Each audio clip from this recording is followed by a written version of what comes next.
L'éléphant dans le magasin de porcelaine. La fin du Hulk de Donny Cates.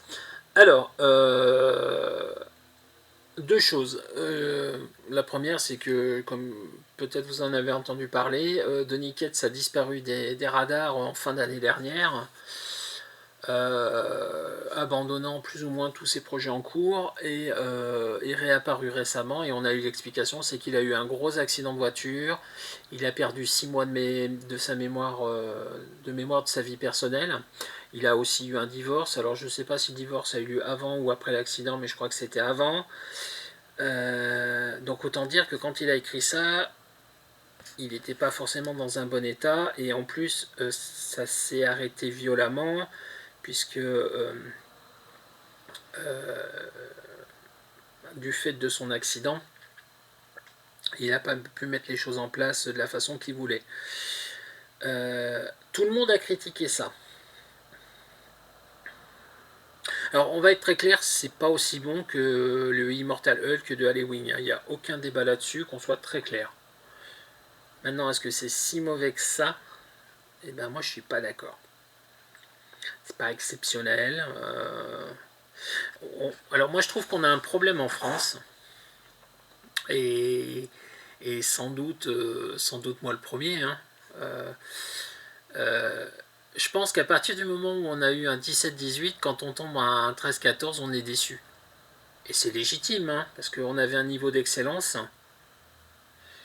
qui baisse. Passer de 2 à 4, c'est une progression. Passer de 18 à 14, c'est une régression. Si on part du principe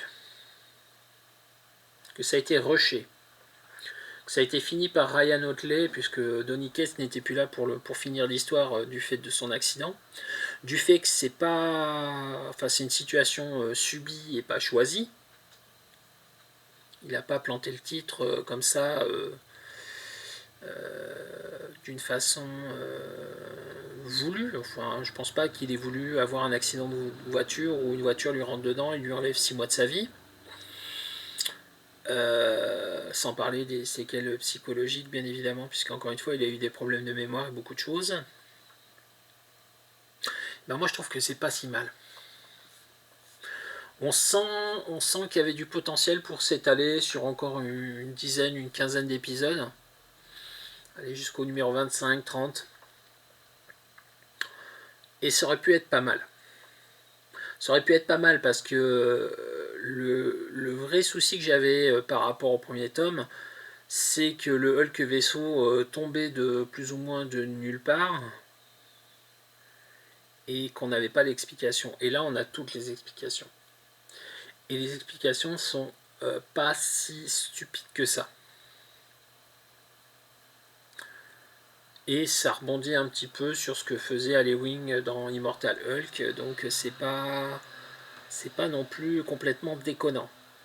Est-ce que c'est très très bon? Non. Est-ce que c'est bon? À l'aune des informations que j'ai sur la façon dont ça s'est terminé, oui, je dirais que c'est bon. Si ça avait été fait dans des conditions normales et que ça s'arrête comme ça, ouais, je dirais que c'est mauvais. Je dirais que c'est mauvais. Je dirais que ça vaut à peine la moyenne. Mais on voit qu'il y a beaucoup de choses qui n'ont pas été poussées à leur terme ou qui ont été avancées trop vite du fait du départ de Donny Cates. Et je pense que la façon dont la fin a été rushée en dit long sur la violence de l'accident qu'il a eu et son impossibilité à travailler, et sur la façon dont c'est tombé sur le coin de la figure de Marvel et de Ryan Otley. C'est pas mauvais au point de le dézinguer de toutes parts comme j'ai pu voir sur internet. Ouais, je mettrais. S'il n'y avait pas les événements par rapport à Donny Cates, si c'était un comics écrit normalement, on va dire, vu la façon dont ça se termine, moi je pense qu'on serait commencé sur un 8-9 pour arriver sur un 11-12. quand on voit tout le potentiel qu'il y a là-dedans et la façon dont ça se termine du fait de l'accident de Donny Cates et de son incapacité à finir l'histoire, je rajouterais bien 1 ou 2 points de plus parce que le potentiel perdu, ça n'est ni la faute de Marvel pour une fois, ni la faute de Ryan Otley, ni la faute de Donny Cates. Et je pense très sincèrement qu'on aurait pu assister à une montée en puissance sur une dizaine d'épisodes en plus qui auraient pu être super intéressants. Et là où les dernières pages laissent entrevoir le potentiel qu'il y avait et qui aurait pu être développé si la série ne s'était pas arrêtée de cette façon-là. Un gros regret, clairement. Et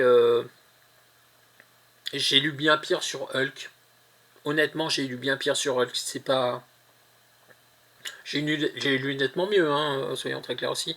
Mais j'ai lu tellement pire que je peux pas en toute conscience dire que c'est mauvais. Ça le serait si ça s'arrêtait comme ça, de façon volontaire, hein, soyons très clairs. Et il n'y aura pas de suite au sens strict, puisque Donny Cates reprend juste la vie normale, et je pense qu'entre temps le personnage aura eu une autre série et aura d'autres équipes artistiques dessus. Mais il y a du regret. Là, pour le coup, moi j'ai du regret, parce que je pense qu'il y avait vraiment du potentiel à faire du bon avec tout ce qui a été mis en place dans ce deuxième album, qui termine un peu en catastrophe.